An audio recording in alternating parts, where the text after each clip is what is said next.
Good morning. Tara mag-layout and design na tayo ng ating prayers for the GC guys. Use yung cellphone tayo. Docs apps and slides apps ang ating ginagamit na pang design. Today is 22 September 2024. Ang ating font is Spectral, size 14. Text color ay Fuchsia Pink. Highlight color is black. Naka-bold, naka-italic yan. Spectral. 21 Oh, bakit 21 to? Dapat 22. Mali na ako ng type, guys. Mali na rin yung nagawa ko. So, lagay natin 22. September 2024 from Family GC. Kaya minsan talaga pag wala kang proofreader, hindi mo talaga sure kung tama yung na-type mo, hindi. Ako na kasi lahat dito, guys. Ako na nagdi-design, ako na nagdi-layouting, ako na nagta-type. Ako na rin ang proofreader sa ginagawa ko. Kaya minsan pag may mali, mga ka-GC ko, pagpasensyahan nyo na. Okay, 22 September 2024 from Family GC. Yung mga gustong sumali sa Family GC, guys, pakikontak yung aming founder, Harry B. De La Cruz, or yung mga admins ko, founder Muti, admins Roger Pakatang, Aileen Samurin, Aiki Akma, Sarah Golinga, Nanay Elsa Samrikat, ang inyong lingkod, Ralph Lion Pagubo Vlogs. Pakisubscribe na rin sa kanilang mga YouTube channel. Dito muna tayo sa prayer ni Ralph Lion Pagubo Vlogs. Therefore, if any man be in Christ, he is a new creature.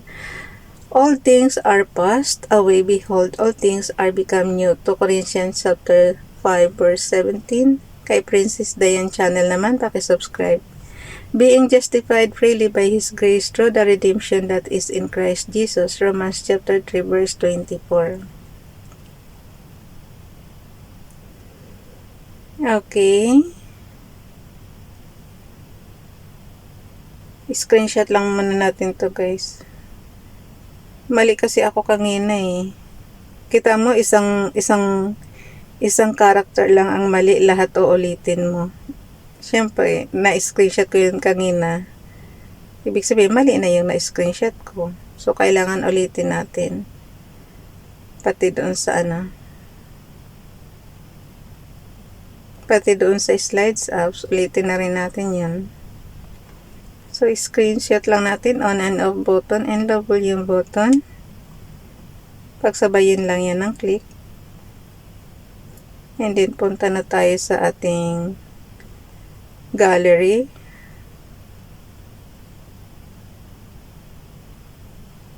Wala eh. Kailangan natin ulitin lahat. Edit lang muna natin, and then crop. Minsan, guys, kaya minsan mahalaga rin yung proofreader, may proofreader ka eh. Kaya lang, kung ang proofreader naman, sino naman ang mag-proofreader sa gawa niya? Di ba? So, ganun din. So, kailangan na lang talaga pag-igihan natin mabuti para maging perfect ang trabaho natin. Walang mali. So, ikaw na lahat. Ikaw na proofreader, ikaw na nagtatype, ikaw na jack of all trade. Okay. So, ano na natin yan?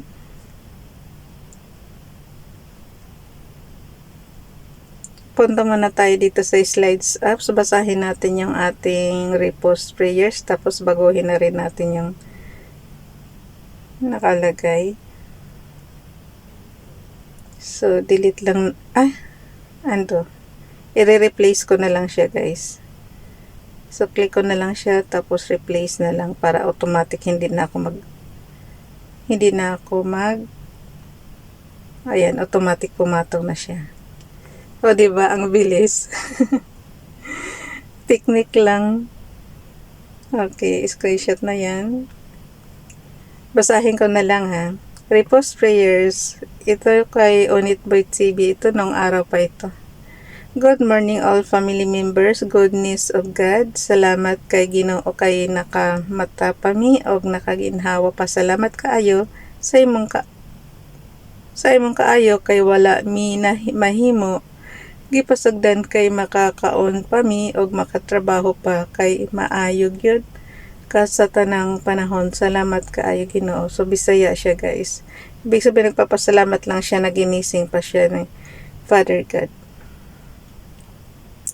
Dito naman kay Ralph, yun naman talaga ipagpapasalamat natin yung pagising natin sa umaga guys. Kahit may alarm clock pa kayo, magpasalamat pa rin kayo na si Father God ang gumising sa inyo. Ralph Lion Pagubol Vlogs. Oh, the depth of the riches both of the wisdom and knowledge of God. How unsearchable are His judgment and His ways past finding out. Romans chapter 11 verse 33. Pakibasa na lang sa inyong Bible guys. Kay Princess Diane Channel naman, rejoice in the Lord always, and again I say rejoice. May kanta dyan eh. Rejoice in the Lord. Kabisado nyo yan sa mga laging nagsisimba. Okay. Philippians chapter 4 verse 4. So, pakibasa na lang din sa inyong Biblia. Na-screenshot na natin. So, ibig sabihin, crop na natin yan. So, edit tayo and then crop para maipasa na natin sa ating GC. May oras pa ba ako? Hindi ko alam kung magdi-DF ako today or hindi eh. Gusto kong kumain ng masarap pag sa labas. Wala akong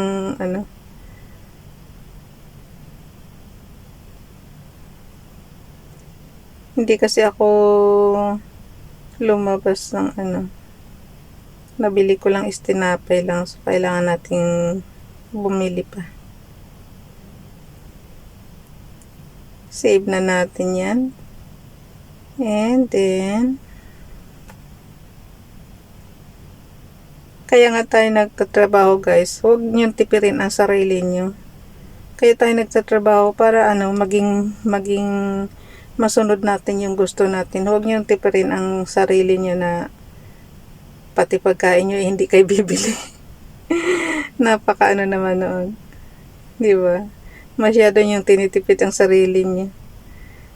Ako dati, inaano ko yan kasi syempre nagpapaaral tayo ng mga anak natin tapos may binabayaran tayong bahay. So, talagang higpit sinturon. Pero ngayong nakaraos-raos na tayo, sundin naman natin yung gusto natin. Kung anong gusto natin kainin, sundin nyo naman.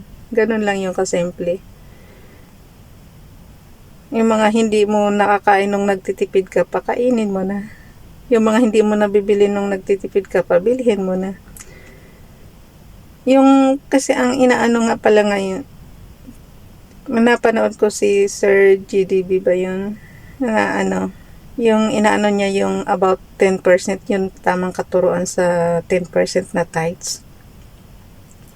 Tama naman yun. Pero ako kasama yung sinasama ko sa expenses ko yung savings. For example, yung nilalagay ko sa card na pampalipad, sinasama ko yung sa expenses. Alam nga hindi ko sama sa expenses yan.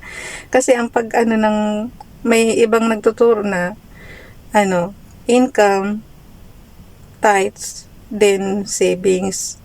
Tapos yung materaset savings yun ang expenses. Mali din. Para sa akin mali din yun. May nagturo kasi nung araw sa kooperatiba yun na ganun ang sistema. Pero para sa akin mali yun. Dapat diba yung income, mayroon ka na alis na yung tax ng government no, diba? So sabi nga ni Bible is yung para kay Caesar, and then yung para kay Father God. Pero ang dyan is income na alis na yung tax ng government natin and then mo na yung mga fixed expenses mo kasi meron kang bayarin na telepono, yung internet mo, isali mo yun. Yung bayarin mo sa SSS, sa Pag-ibig, isali mo yun. Bayarin mo sa bahay, bayarin mo sa kuryente, bayarin mo sa tubig, isali mo yun sa expenses mo. Bayarin mo sa halimbawa, nagkautang ka, isali mo rin yun. Tapos, yung doon, magkuha ka rin ng savings, isali mo rin yun sa expenses, yung savings mo kasi yun yung nilalagay mo sa card, magagastos mo rin yun kasi halimbawa pinampapalipad mo, ganun, pinangbabayad. So, bayarin pa rin yun, sali mo sa expenses. Tsaka ka mag-total doon sa, doon sa iyong 10% na tithes doon sa sobra. Kasi doon na yung pambili mo ng, kaya nga sinasabi ko, isali mo sa expenses yung pagkain, pambili mo ng pagkain, pambili mo ng, basta yung alam mo yung necessity, yung kailangan, water, yung ganun. Bakit mo kaagad tatanggalan ng tithes na 10% yung income mo na hindi mo pa nakukuha yung expenses mo? Eh di saan ka magkukuha ng pambayad mo sa expenses mo kung kukuhanin mo kagad sa 10% na tithes, kung kukuhanin mo kagad yung 10% na tithes, diba? Di ang laki naman noon ng mawala. Yun ang maling katuruan talaga ng kaya akala nila yung income nila is automatic 10% tithes. Kaya nila binibigay kaagad sa simbahan yung tithes na 10% sa income. Eh mali yun kasi pagdating ng mga bayarin nyo, mangungutang na naman kayo ng mangungutang na naman kayo ng pambayad nyo kasi kulang na yung income nyo dahil binigay nyo na lahat doon sa 10% na tithes. Tapos dapat doon yung 10% na tithes nyo doon sa kinuha nyo sa mga na bawas na lahat ng expenses nyo, diba? Yung mga pambili ng pagkain. Kasi makokontrol nyo naman yun kung ano yung sahod mo. Kasi katulad ng iba, fix na yung income nila. Diba? So, mababudget mo na yung expenses mo before pa makuha ang sweldo. Huwag mong ibigay lahat yung 10% sa halimbawa yung sweldo mong nakukuha kaagad sa sa payslip mo is kuhanin mo kaagad yung tithes na 10%. Mali po yun. Mamumulubi ka talaga pagka ganun ang mo, ganun ang paniniwala mo na Tsaka yung mga yan, andyan na tayo. Ang ko kasi si Libby nung araw, yun lang talagang inaano kasi hindi sila nagtatrabaho. So, kumbaga sana puro kay Father God lang sila. Pero yung mga members dyan,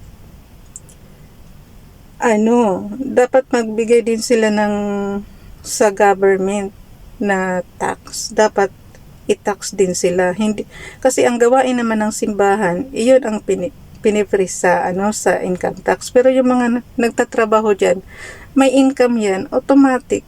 Dapat magbigay din sila sa government ng tax. Hindi pwede yung puro na lang sa simbahan. Mali yun. Para sa akin, mali yun. Kasi unfair sa mga nagbibigay ng tamang tax. Lagi ko nga ini-example yung mga pastoral. Siguro naman napakalaki ng sweldo nila kay Pastor Kibuloy niyan. Hindi ba sila nagbabayad ng income tax nila? So yun. Talaga, unfair lang masyado. Okay, ipasa na natin sa GC guys, na-crop na natin. Bye everyone, God bless.